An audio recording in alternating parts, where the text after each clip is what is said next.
The universe is made out of three absolute qualities: consciousness, knowledge, and bliss. When any one of these three is experienced less than 100%, there is suffering.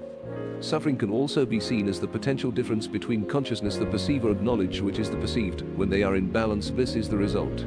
As any lawyer knows, pain and suffering are two different things, as you can sue for pain and suffering. Pain comes from the nerves of the body, like when you burn yourself.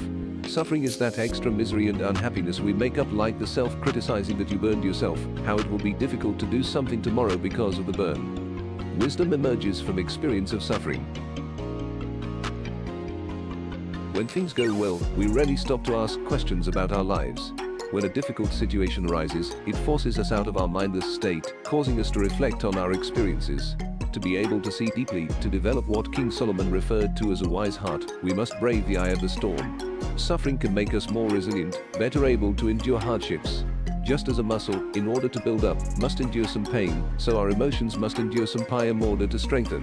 Helen Keller, who in her lifetime knew about suffering as well as joy, noted that character cannot be developed in ease and quiet. Only through experience of trial and suffering can the soul be strengthened, vision cleared, ambition inspired, and success achieved.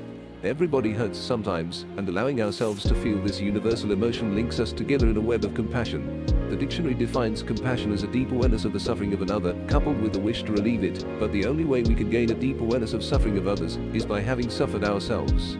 One of the most significant benefits of suffering is that it breeds respect for reality, for what it is.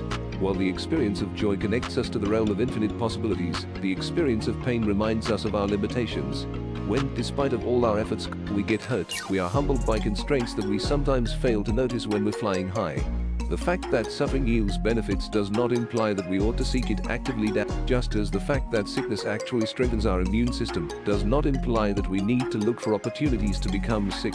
We naturally seek pleasure in our lives and try to minimize the amount of pain we endure. The imperfect and impermanent world provides ample opportunities, without us actively looking for them, to fortify our immune system. The first T of the Buddha's Four Noble Truths is the truth of suffering, a truth we can either reject or accept as an inevitable part of being human.